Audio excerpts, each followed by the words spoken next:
இன்றே டவுன்லோட் செய்து உங்கள் ஃபேவரட் ஷோக்களை என்ஜாய் பண்ணுங்க. உண்மையில சாமி வந்துச்சா? என்னம்மா? ஆமாப்பா. எப்படி? உடம்பெல்லாம் ஒரு மாதிரி முறுக்கேறின மாதிரி ஆயிடுச்சு. தலை கிருன்னு சுத்துச்சு. ஏய் ஓயின்னு கத்துன. அதுக்கப்புறம் என்ன ஆச்சுன்னே தெரியல. ஒரு மாதிரி எல்லாம் மயக்கத்திலே நடக்கிற மாதிரி அப்படி மயங்கிட்டேன். அம்மா தான் என் மயக்கத்தை தெளிய வச்சாங்க. சாமுண்டீஸ்வரி தான் உன் மயக்கத்தை தெளிய வச்சாளா? இப்ப அவங்க எனக்கு ஒரு வேலை இருக்கு, நீ பத்திரமா வீட்டுக்கு போன அனுப்பிட்டாங்க. ஆமா, சின்ன தேங்க சித்தி இன்னும் வரலையா? வந்திருப்பாங்கன்னு நினைச்சேன். ஓம் சக்தி பராசக்தி, ஓம் சக்தி பராசக்தி, ஓம் சக்தி பராசக்தி, ஓம் சக்தி பராசக்தி.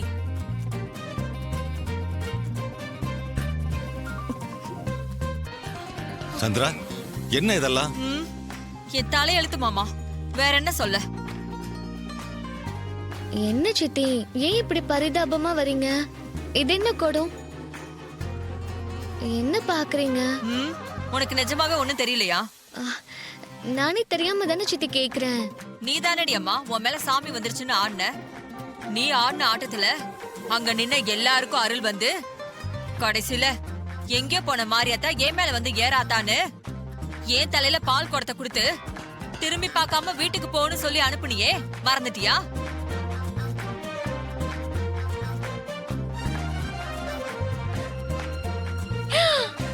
ஐயோ சித்தி, இதெல்லாமா நடந்துச்சு? என்னடி பச்சை பிள்ளை மாதிரி மூஞ்சி வச்சுக்கிட்டு கேக்குற? உனக்கு ஒண்ணுமே தெரியாதாக்கும்?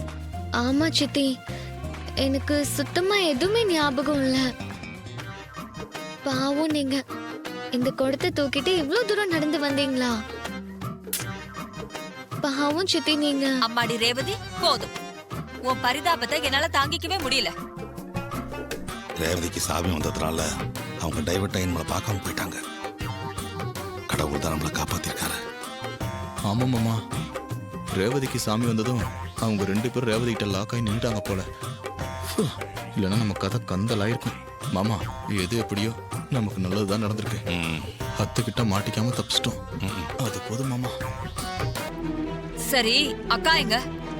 என்ன வீட்டுக்கு போன்னு சொல்லிட்டு ஏதோ வேலை இருக்குன்னு சொல்லி போனாங்க சித்தி. இன்னும் இங்க வரல. எங்க போயிருப்பாங்கன்னு தெரியல. இருங்க, போன் பண்ணி பாக்குறேன். சரி, நான் இத பூஜை ரூம்ல வச்சுட்டு வரேன்.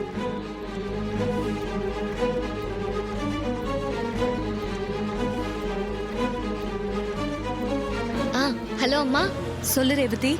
ஒன்னும் இல்லம்மா, எல்லாரும் வீட்டுக்கு வந்தாச்சு. உங்களை காணுமே, அதான் எங்க இருக்கீங்கன்னு கேக்குறதுக்காக போன் பண்ணேன். அப்படியாம்மா, நல்ல வேளை நீயே கால் பண்ணிட்ட. நம்ம புதுசா ஒரு ஃபேக்டரி ஆரம்பிக்கணும்னு சொல்லிட்டு இருந்தோம்ல, செங்கல் சோலையில ஒரு வாட்டி.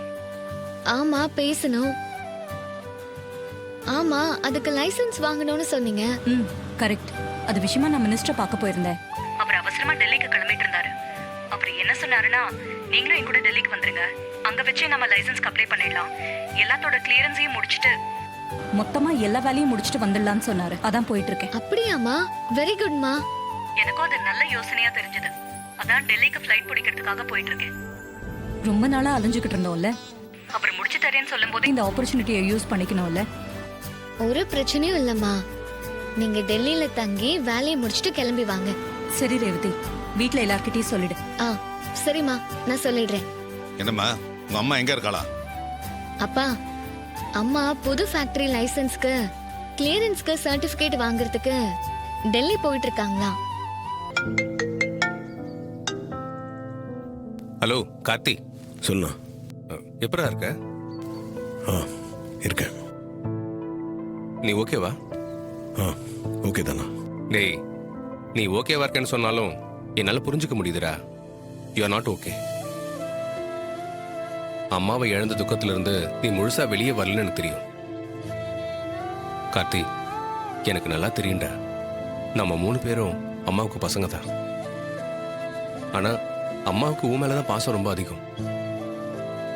அதே மாதிரி அம்மா மேல நீ தான் அதிகமா பாசம் வச்சிருந்த.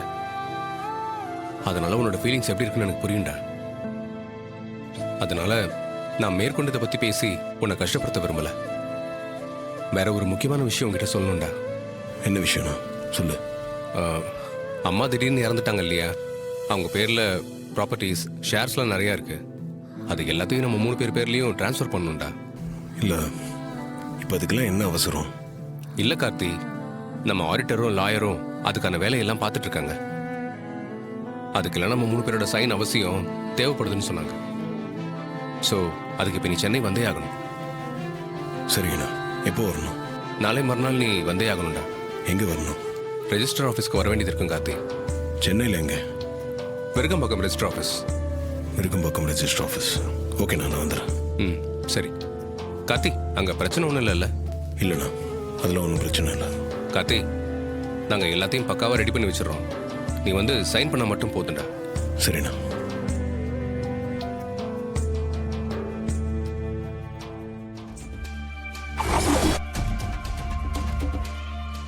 டே கார்த்தி, சென்னைக்கு போறியா?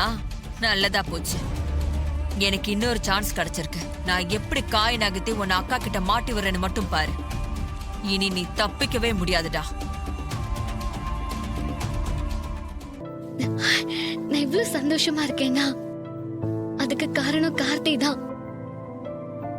கார்த்தி என் உயிர் மாதிரி பத்திரமா நான் பார்த்து பார்த்தேன். உங்ககிட்ட நான் இன்னொன்னு கேக்குறேன். என் வயித்துல நீங்க வந்து புள்ளையா பொறுக்கணும்.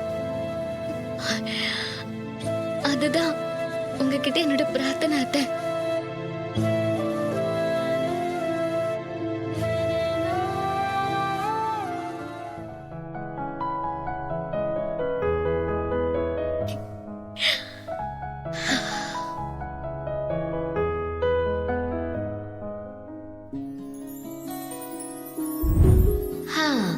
என்ன ரேவதி, என்ன அப்படி பாக்குற? நான் தான் மனசாட்சி. என்ன ரொம்ப சந்தோஷமா இருக்க போல இருக்கு? என்ன சந்தோஷம்? என்ன கேள்வி இது? என்னோட ஒரே சந்தோஷம் என் கார்த்திக் தான்.